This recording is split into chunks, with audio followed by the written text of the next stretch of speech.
Yes, good old TJ.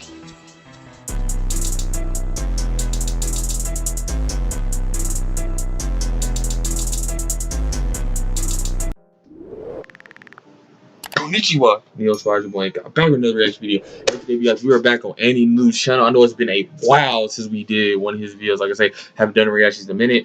Yeah, guys. So this video, it is the one we had left off before. Assassin of Black, Jack the Ripper, explain, Fade, Apocrypha. I know I butchered that.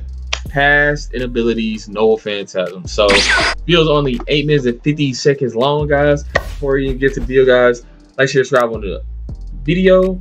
Also, the channel as well. If you're new, subscribe. Right there. Also, as well, follow the Twitch.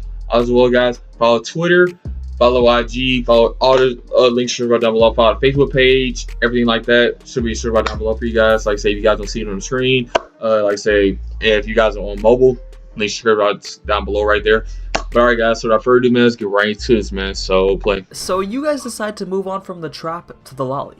Okay, I'm not judging, just making an observation.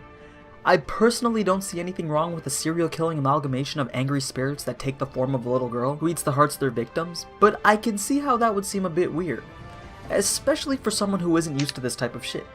Shout But any hey, news though. at least it makes for an interesting character. So, as you already know, this episode is going to focus on the Assassin of Black, aka Jack the Ripper. But before I get started, don't forget to go vote in the poll under the community section to determine which servant I cover in the next episode. It's definitely going to be Semiramis. He's back when he only had as always, let's 13,000 start off with subs. the I know he's assassin like class way in more general, now. which typically refers to the heroic spirit of assassinations. Go figure. Just as you'd expect of any assassin, these heroes are very stealthy and excel at covert operations.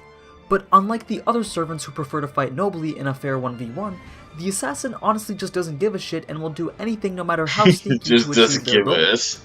But that's mostly due to the fact that in a fair 1v1, the Fact, assassin though. would literally get their asses kicked almost every time. And this is because normally a servant's power is determined by how glorious their legend was, and as we saw in Astolfo's episode, that legend molds the abilities and noble phantasm that servant will have in the Holy Grail War. So because the assassin is more known for working in the shadows, the level of strength given to their abilities is nowhere near as high as the other classes. That's why hunting masters seems to be the more effective way for the assassin to win in the Holy Grail War. Right.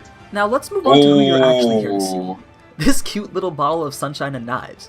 Now I know what you're thinking. Sam, why is she a little girl when in actuality, Jack the Ripper was this top hat wearing psychopath?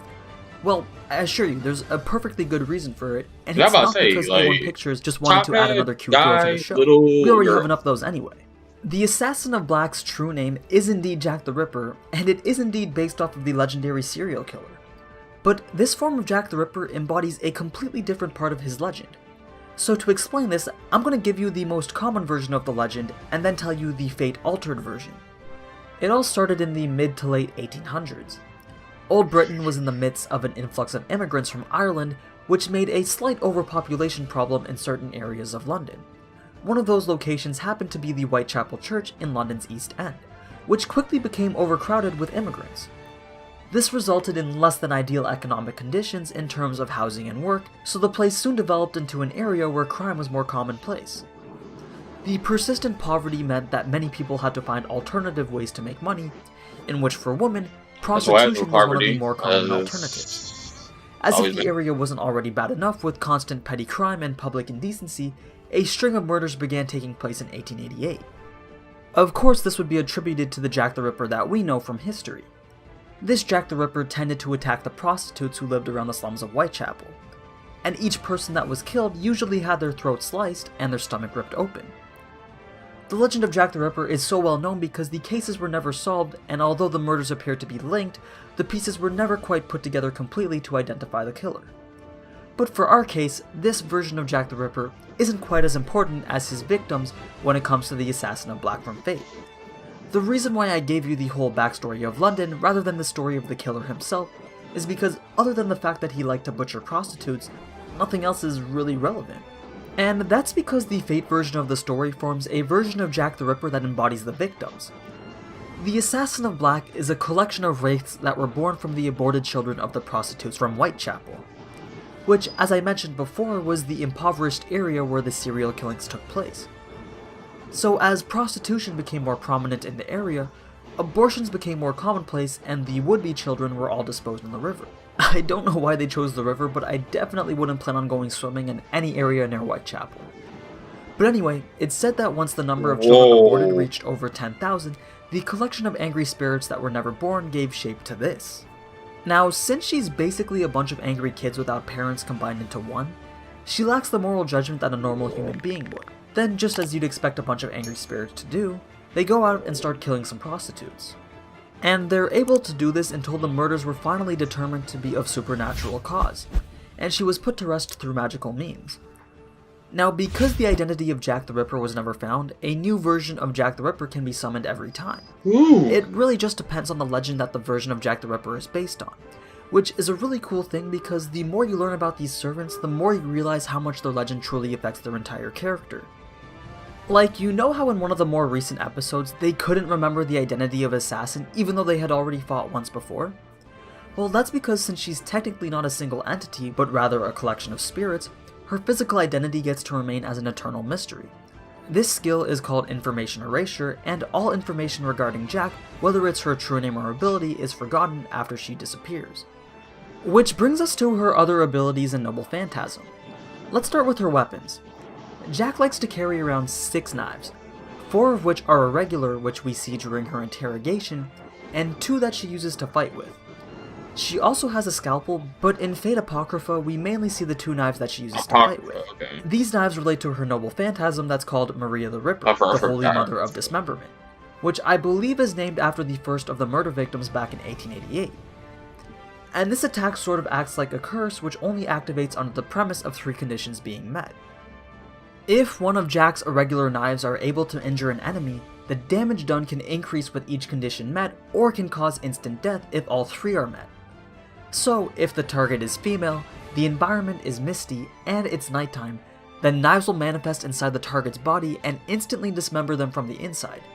Oh my god. If the target and the environment match Jack the Ripper's MO back in 1888, then the outcome is replicated in the target, thus continuing the events that ended all those years ago.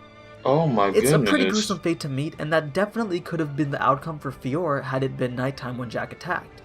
Although, since it acts as a curse, using this noble phantasm on servants wouldn't be as effective in instantly killing them. The first and third conditions are pretty easy to meet, especially the third one considering that her noble phantasm can make any environment misty with sulfuric acid. This is called the Mist, Darkened Misty Metropolis, and it's a lantern that releases magic-infused smoke that quickly surrounds the area with poisonous gas. We've seen this used multiple times in the show, and it makes it harder for other people to keep track of Jack's location. Jack is also given a more advanced version of the present concealment stalking skill that's given to every assassin class, and it's called Murderer of the Misty Night.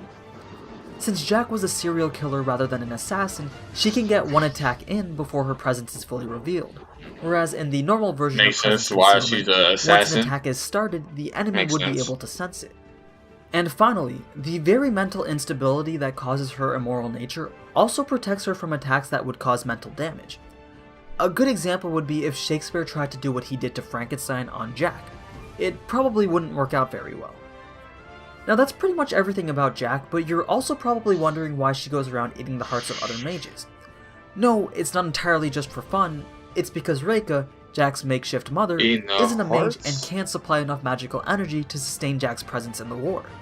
Also, no, Reika is not Jack's original master if you haven't figured that out by now.